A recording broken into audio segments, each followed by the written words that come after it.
رمضان المبارک کا مہینہ برکتوں، رحمتوں، بخششوں کا خزینہ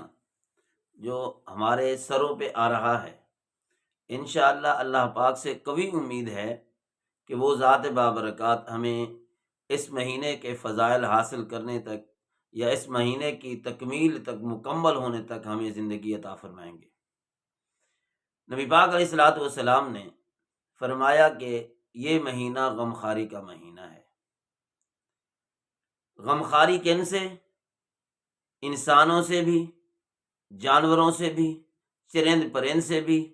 لیکن چونکہ انسان اشرف المخلوقات ہے، آج کے اس مہنگائی کے طوفان کے اندر وہ بیچارہ زندگی گزار رہا ہے، ہم بھی اس سے متاثر ہیں۔ تو وہ غریب جو سارا دن ریڑھی ہانکتا ہے یا جانوروں کو چراتا ہے، لیکن شام کو اس کی روٹی روزی پوری نہیں ہوتی، اس کے بیوی بچوں کا خرچہ پورا نہیں ہوتا، وہ مسجدوں میں جاتا ہے، لوگوں سے مانگتا ہے، لوگوں کو اپنی طرف متوجہ کرتا ہے، اپنے اچھے اعمال کا واسطہ دیتا ہے، اپنے اچھے اعمالوں کو ظاہر کرتا ہے، وہ کیوں ضرورت یہ پڑی ہے ہمیں؟ شیخ سعدی نے ایک جملہ لکھا ہے بڑا پیارا، کہنے لگے کہ اگر غریب کے اندر شکر ہوتا، صبر ہوتا، اور مالدار کے دل کے اندر انصاف ہوتا، احساس ہوتا، تو دنیا میں کبھی غریب نظر نہ آتا۔ یعنی کہ غریبوں کا نظر آ جانا شیخ سعدی کی نظر میں رحمہ اللہ تعالی امیروں کی سستی اور غفلت پر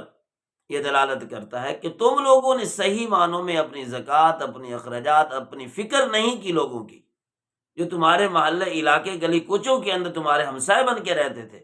تمہیں پتہ ہونے کے باوجود تم نے ان کی فکر نہیں کی، جس کی وجہ سے آج یہ معاملہ ہے، وہ بیچارے در در پھر رہے ہیں۔ قرآن کریم نے کیا ارشاد فرمایا؟ فَأَمَّا الْيَتِيمَ فَلَا تَقْهَرْ، غریب کو حقیر نہ سمجھو، وَأَمَّا السَّائِلَ فَلَا تَنْهَرْ، جو تمہارے پاس مانگنے کے لیے آگے ہے اس کو جھڑکو مت۔ یہ بنایا کس نے امیر غریب؟ یہ تو اللہ خود ارشاد فرما دے سورۃ زخرف کا دوسرا رکوع ہے غالباً، نحن قسمنا بینہم معیشتہم فی الحیات الدنیا ورفعنا بعضہم فوق بعض، کچھ لوگوں کو ہم نے امیر بنایا، کچھ کو غریب بنایا، یہ ہم نے بنایا، یہ رزق کی تقسیم اللہ کی طرف سے ہے،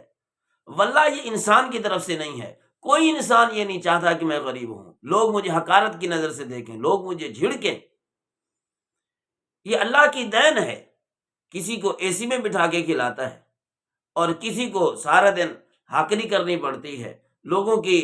وہ کیا کہتے ہیں مٹھیاں چاپیاں کرنی پڑتی ہیں، اور ایک سے ایک حکم ماننا پڑتا ہے۔ لیکن اللہ رب العزت نے غریب کی قرآن کریم کے اندر، حدیث مبارکہ کے اندر بڑی دفعہ یہ طرفداری کی ہے کہ میرے اس یتیم کو، اس مسکین کو، اس ضرورت مند کو، اس سائل کو اور اس ضرورت مند کو جھڑکو مت، ان کو دو، خود نہیں دے سکتے تو دوسروں کو ترغیب دے کر ان کا خرچہ پورا کرو، ان کے گھر کے اندر چولہا جلتے رہنا چاہیے۔ اور ان لوگوں کے بارے میں فرمایا ارأیت الذی یکذب بالدین، اے میرا پیغمبر ان لوگوں کو دیکھا ہے جو قیامت کو نہیں مانتے، وذالک الذی یدع الیتیم، یتیم کو دھکے بھی دیتے ہیں، ولا یحض علی طعام المسکین، خود تو نہیں کھلاتے لیکن دوسروں کو بھی نہیں کہتے کہ ان لوگوں کو کھلاؤ۔ تو یہ کتنا بڑا اللہ کی یہ طرفداری ہے اس غریب آدمی کی۔ اگر آیتیں دیکھ لیں، صرف آیتیں ہی بیان کرتے جائیں، ان کا ترجمہ بیان کرتے جائیں، 2-3 گھنٹے چاہیے۔ اما من اوتی کتابہ بشمالہ فیقول یا لیتنی لم اوت کتابیہ، تو انسان ایک حسرت کرے گا کہ آج میرے مال نے مجھے کوئی نفع نہیں دیا، ہلک عنی سلطانیہ،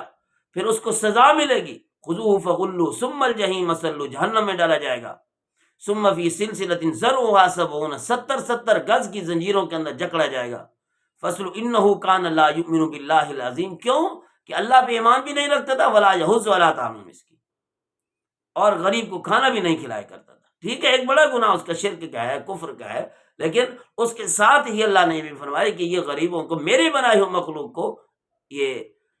کھلایا نہیں کرتا تھا۔ تو جو آدمی کھلائے نہیں، الٹا دھکے دے یا ہلکا سمجھے، حقیر سمجھے، تو سمجھے اس کے مال کا زوال آ چکا ہے۔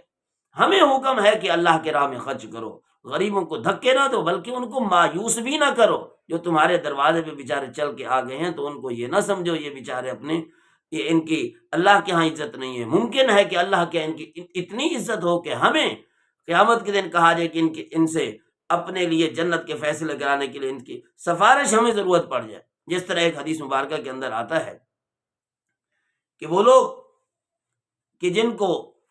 لوگ کھلایا کرتے تھے وہ کہاں ہیں، وہ ان لوگوں کی صفوں میں جائیں، ان کو پہچان کر انہوں نے تمہیں کھلایا ہو، تمہیں پلایا ہو، جنت میں لے جاؤ۔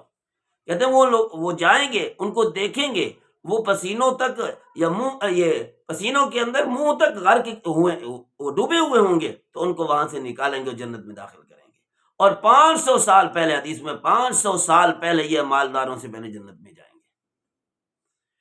اور صدقے سے مال کبھی کم نہیں ہوتا۔ نبی علیہ السلام نے فرمایا، حضرت ابو ہریرہ کی حدیث رضی اللہ عنہ، ما نقصت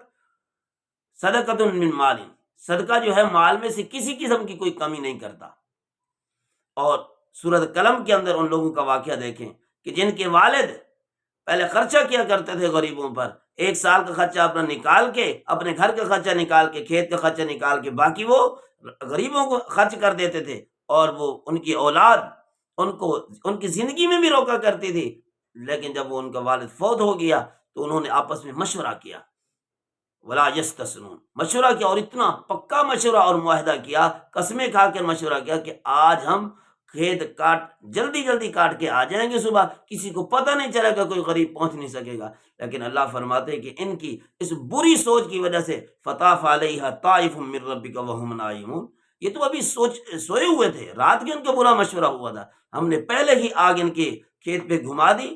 اور کھیت جو ایسے چٹیل میدان ہو گیا۔ لیکن صبح صبح جب یہ اٹھے پہنچے تو وہاں پر تو کچھ ہی نہیں تھا۔ کہنے لگے بل نحن محروم، وہ لگتا ہے کہ ہمارا تو کھیت ہی ختم ہو گیا۔ قال اوسطهم الم اقل لكم لولا تسبحون، تو ان میں سے ایک سیانے نے ان کو کہا، میں نے تمہیں نہیں روکا تھا اس قسم کا فیصلہ مت کرو۔ پھر وہ توبہ کرنے لگے، ہم سے غلطی ہو گئی، ہم نے ایسا نہیں کرنا تھا۔ لیکن بہرحال ہے کہ اللہ رب العزت نے جب اس مخلوق کو